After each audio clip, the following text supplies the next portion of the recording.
Well, Pierre, it's nice to have you in here. We're interested in doing a little bit of follow-up, and we're doing an e-magazine regarding the out-of-school JAG program that we have in the recent Career Development Conference, where you were the keynote speaker, which you did a wonderful job. The beginning of me doing this kind of stuff here in this area, Central County area, was my wife and I, after we got married, and this is, oh man, I'm telling you my age here, but 20 years ago, Okay. you know, we saw young people who just didn't look like they had a vision. And you know, I'm not going to go biblical on you, but the Bible do say, for a lack of vision, my people perish, you know?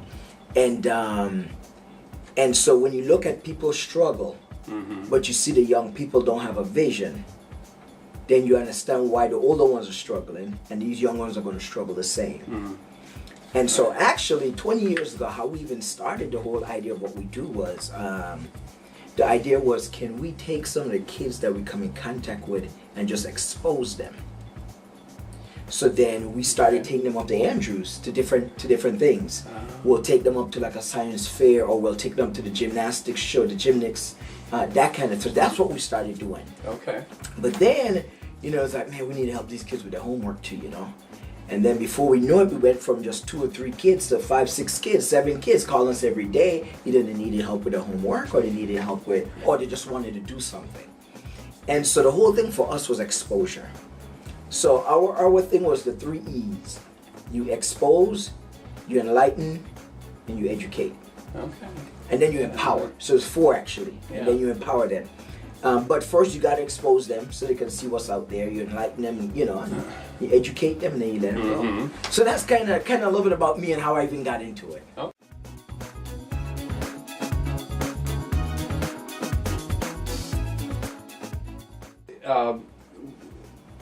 I know I did, and I think Irwin did, and most everyone else there at the CDC enjoyed your story, using the pieces of paper to illustrate challenges that face those that are working with at-risk youth. And can you enlighten us some more on that, and you know, what the meaning behind the story is?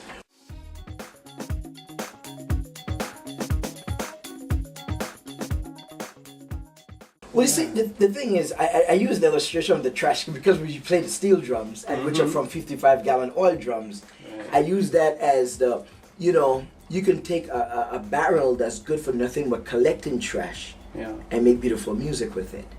It's the same way you have young people that are just empty barrels waiting to be filled.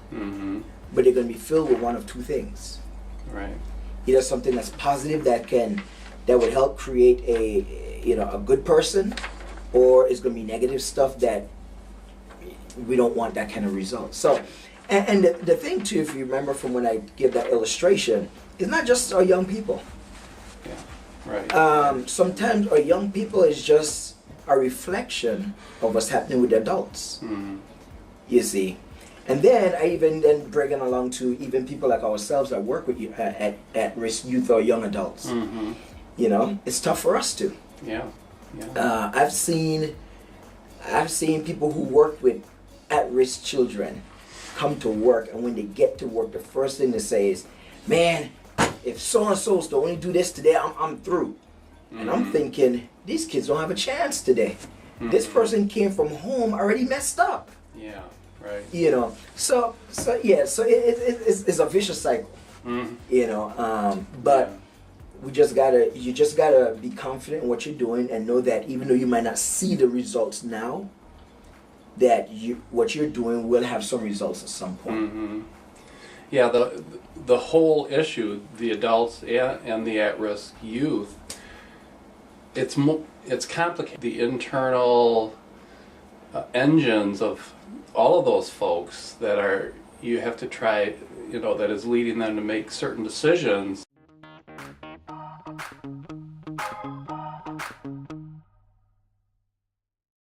Exactly. And it's not a, you know, I admire you and Erwin and all the others that work on these things. And what are the signs when you can see that you'll have some success with an at-risk youth? Let me answer it this way. Okay. I applied for some money one time for a grant from an organization. Won't call the name of the organization, but from we got the grant. Let me say that though. Okay. But anyway, I applied for some money one time through a grant, and one of the board members said to me, "Well, Pierre, your grant application, you know, was a little weak on your how would you know if your program is successful?" Okay. And I said, I could do like everybody else and give you 20 pages of how to rate the program and measures and all that stuff. I said, but that means nothing to me. For me, how do I know my program is successful? I don't know. I have to wait 5 or 10 or 20 years to know. And he looked at me and he's like, well, you can't expect to get funding if we got to wait 20 years to see. I said, because my success is when the kids that I work with 20 years from now is a productive citizen in society. Yeah. Okay? But then I did say to him, but now if I need to give you some short-term goals or something, measurements, so that I can get the funding, then I can go in and I can tell you a number of things, you know. Okay. But the biggest thing though for me is relationship. The motive in which you do what you do has the biggest impact on the success of what you do. Okay?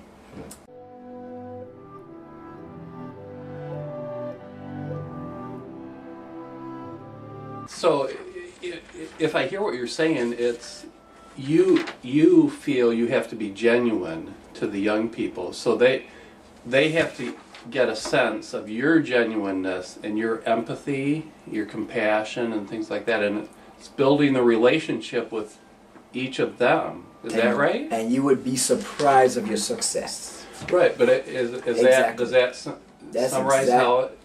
Yes. Because the young people can sense if somebody's just doing it for money or something. Oh yeah. Right? Am I right? They sure can. Yeah. They sure can. Okay. And I believe that's the reason why a lot of the programs today are not succeeding. Yeah. Because there's no relationship built between these people. And so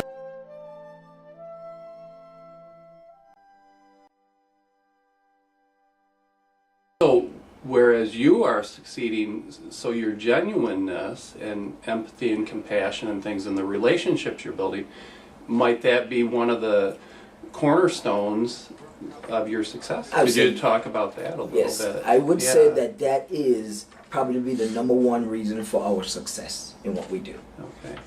The second thing too is the uniqueness of what you do. The number one key to our success is having the passion and the right motive why we work with young people. Okay. We don't work with young people because we're chasing money. We work with young people because we want them to be better. And I think that once you can build a relationship with the young people so that they realize how genuine you are in doing what you're doing, I think it makes a big difference. Right. Working with youth, what are non-negotiable when you're working with young people, at-risk young people? That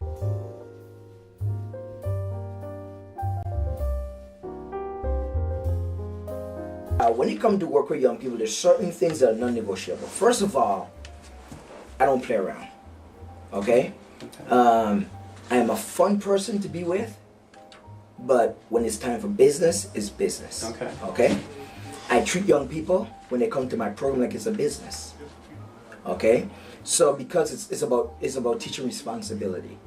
Okay. Everything is a part of it. You are building a person, Yeah. a holistic approach.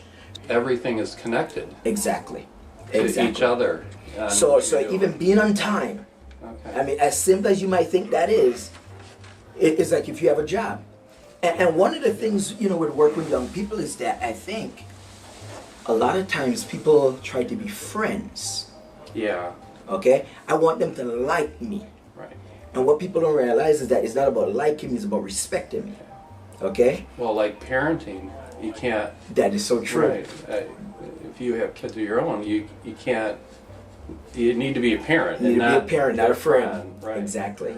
Yeah. And if you be the right, correct parent, Mhm. your kids have respect for you. Yeah. And then all of a sudden they love you because they respect you. Mhm. Okay? And it's the same thing too when working with young people. If they understand, here again though, if you build that relationship and they see that you're genuine, Yeah. then all of a sudden you don't have to be a friend. Right. No, because they know what you're here for. A few other things that's like a non-negotiable, for example, is we are totally drug-free. Okay.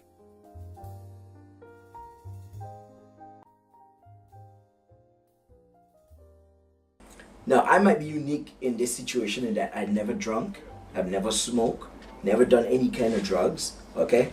So therefore, it's a little different, okay? I have gone to youth programs where the people leading up the program is drinking and smoking. Yeah. Okay. That's a good example. Yeah. Or they go in the back, they get a drink, a smoke, and then they come back. The kids know. The kids know when they come Sure. back, they just smell Yeah. the alcohol Yeah. on you. They just Sure smell they the, do. this, Yeah. they know. Mm-hmm. And so again, when you talk about a holistic program approach to kids, okay, sometimes the unspoken is just as important as the spoken. That's a good point. Yeah. Well, and you have to set an example.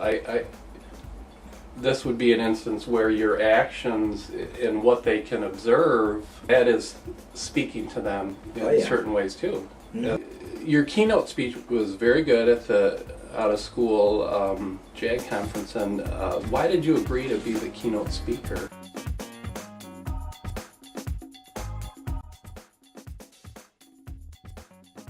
And and any program that works with young people, if they're genuine, I'm there. Mm-hmm. I'll do whatever I can to help. Okay? Okay. Because our young people are the future. Yeah. And so any program that can work with young people to take them to another level, I don't mind helping. I don't mind being a part of it. And then with the JAG program, the type of programs that they have in, I like those kind of things. So I really didn't have a problem being a judge. And then to speak at the outer school program, it was actually an honor for me to be asked to be the speaker. Okay. We understand that you're the lead instructor at the Veritas Academy Steel Band Orchestra, and that's very interesting, and we'd like to know about some of the insights you've seen as to how significant a role that the orchestra plays in the lives of members. And participating in the orchestra, would this be a good way to connect to get participation from disconnected youth?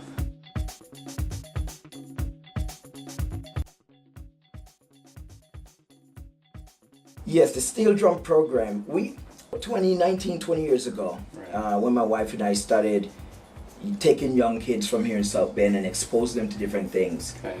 After a while, we decided, okay, this is an everyday thing. Might as well we start a program where we actually can be a little bit more organized in what we're doing.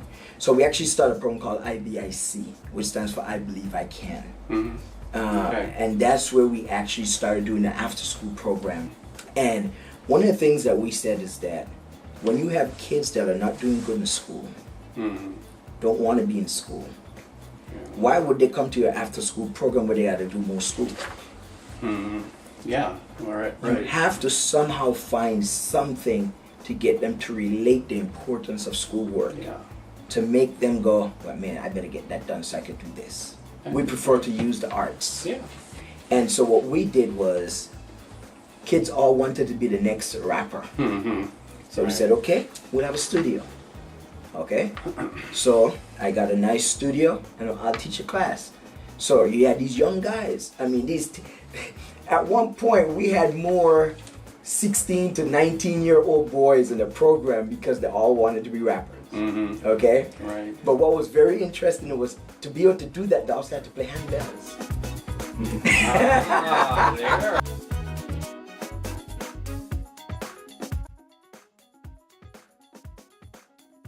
Holistic program. Yeah. You see? Right. And part of the program included, it had steel drums. Everybody just remember the steel drums. Yeah. But there was handbells. Okay. You know. And I said, guys, to do that, you have to do this. And isn't it very interesting to watch kids who are dropouts of school play handbells?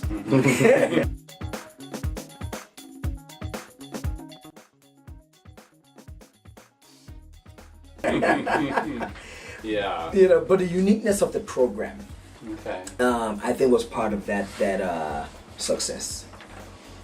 And then so now the steel drum program. My wife is a principal at Veritas Academy. Okay. And so then what we did was, you know, as now when we started, we didn't have kids. Then our kids came along. Now they're at the age where we refocused. You can't gain the whole world and lose your own home. And so we had to refocus so that the age of the kids that we're working with was now the age of our kids. Okay. So what happened was, instead of working with middle school and high school kids, which were the age gap we worked with, we switched and worked with elementary kids because that was our kids' age. Yeah. And then as the years went, it went from elementary to elementary and middle school. Okay. Now my oldest just graduated from 8th grade, now goes to Riley High School. Okay. But it was okay. I have to be selfish at some point also. Oh, sure. And I want to make sure that my kids benefit. Do I go back into high school now? So we decided, well, you know what, we're going to stay with the younger two in elementary and middle school. But in another 3-4 years, when they move to middle school or high school, we'll shift.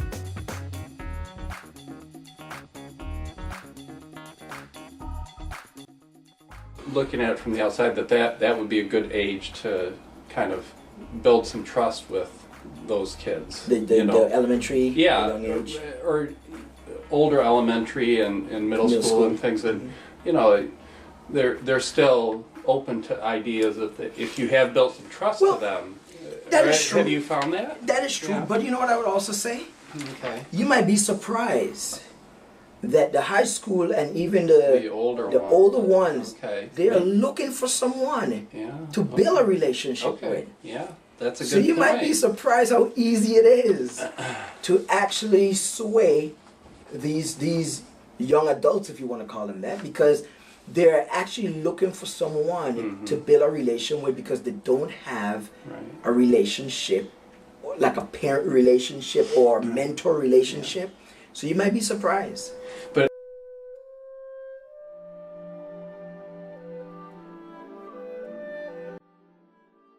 actually, the way you phrased that, how you said you would be surprised how easy it is, but we were talking on how it's a complicated kind of relationship. So you until you do the hard work of being genuine, empathy, compassion, and things like that, you can't get to the easy part where it flows.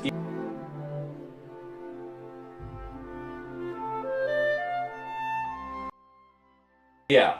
Right. Exactly. Yeah. Exactly. I mean, would that be accurate? You're accurate. You're perfectly accurate. Okay. You do the hard work. Yeah. Okay. You be genuine. Okay. You work with them and let them know. Right. That that you care. That you care about them. Right. And then you will be surprised. Yeah. Yes.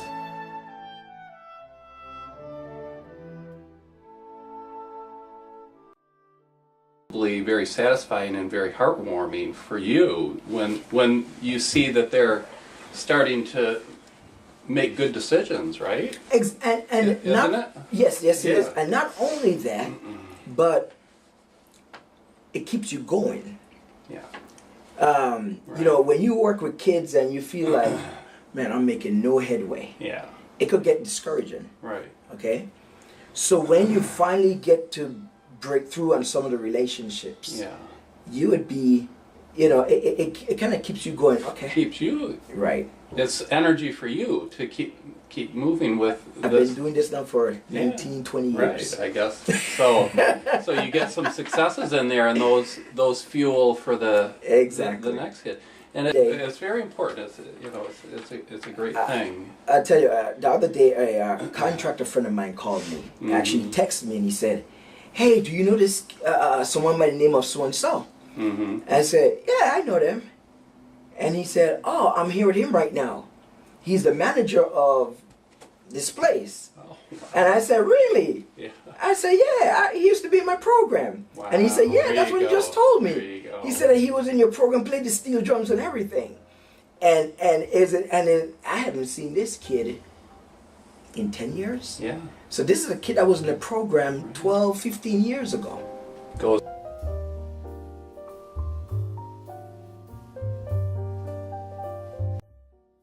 Those measures that you were talking about with the grant administrator, so that must be really very, very satisfying for you when you come across. And not only was it, but this was the thing about it. Yeah.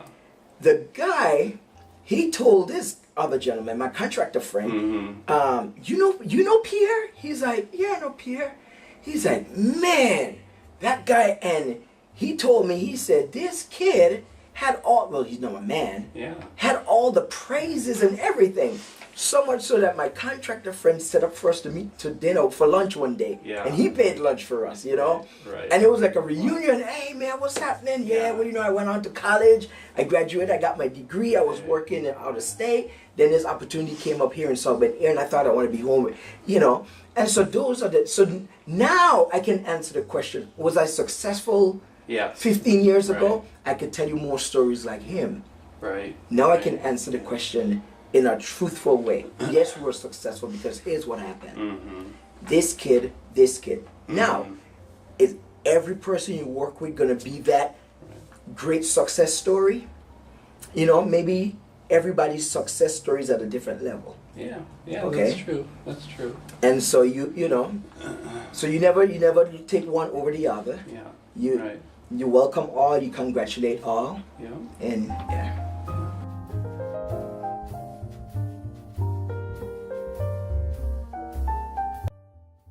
With him during his adolescence time, and that when his mind and body and everything is all changing, and it's that all of those difficulties there. But when he's now grown, a grown man, he's reflecting back on that a little differently from a different perspective. You sure bet. Yeah. And what's interesting that you say that? A lot of these kids would send me Father's Day cards. There you It's go. interesting. Yeah. Very interesting. Oh. You have that kids is that very are nice. 20, 21, 22-year-old. And could you imagine, right? I'm not that old, okay? And when you have a 22-year-old calling you dad, "Hey, Pops." Right. Oh, man. Yeah, you're right. When you're working with kids. I think that's very honorable, though. Yeah. That's I a don't nice know, you thing. started to think now. No, that's a good thing. When you're working with kids that have kids, and those kids say, "Hey, what's up, Pops?" And then the kids look at you like, "Is this Grandpa?" No.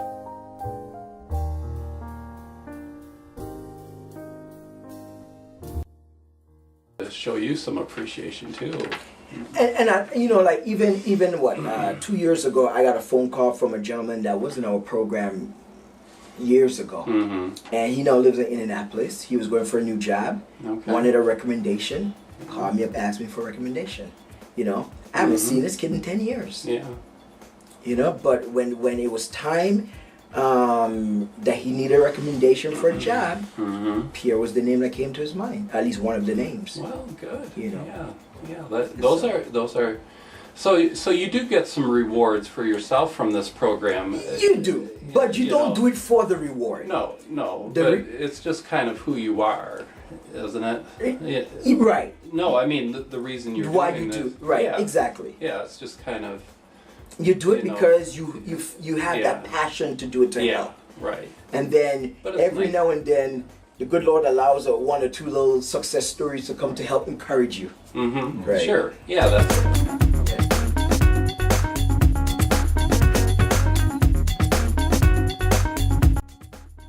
that be on, you know, making those connections? You know, if I had any advice for anyone working today with at-risk youth, okay, would be, first of all, in the morning before you leave home, look in the mirror. Look in the mirror before you leave home and say, I'm gonna leave all my baggage at home. And today, I'm gonna try to make a difference in someone else's life. Okay? Yeah. So that's the first advice I would give. Okay. The second advice I would give is, once you get to work, or once you meet with that young person, okay, try to put yourself in his or her shoes.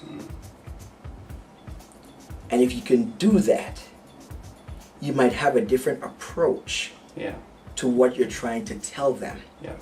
And teach them. And teach them. Right. And that's where the compassion would then come out. Okay? Yeah. And once a young person see and feel the connection, Okay. you might be surprised how much you could get them to do after that. Yeah.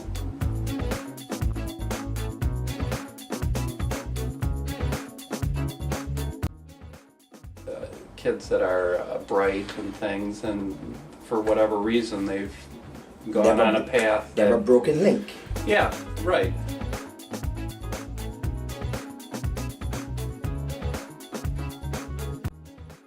Right.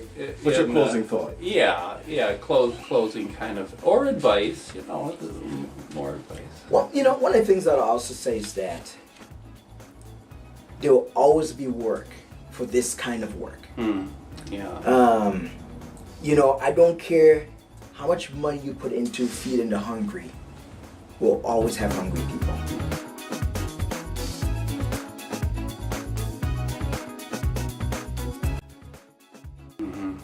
And it's the same way with young people. Yeah. You could do all the programs you want. There's still going to be dropouts. Yeah. Okay?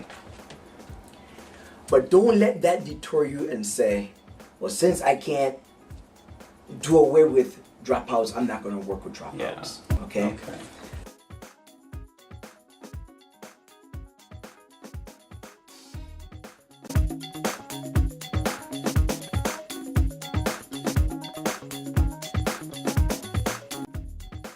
So you keep doing the best you can. Try to find the best way to be as successful as possible. But what I would encourage is that you try to do the concept of teach one and they teach another. And that's the way your efforts are multiplied. Right. And so that's where I would say, if in all you're doing, if you can, when you're teaching or leading someone, if you can also somehow teach them and lead them to be a teacher and a leader, You've just we will get farther. You've just magnified those lessons. Exactly. Yeah. Well, that's good advice. That's a good closing thought.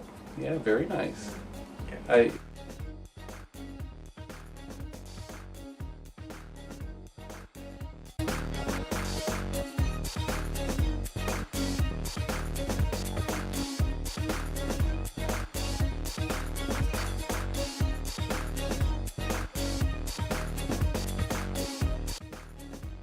Mr. Smith, thank you so much for choosing to be here and sharing your time with us. Yes. We look forward to engaging with you some more.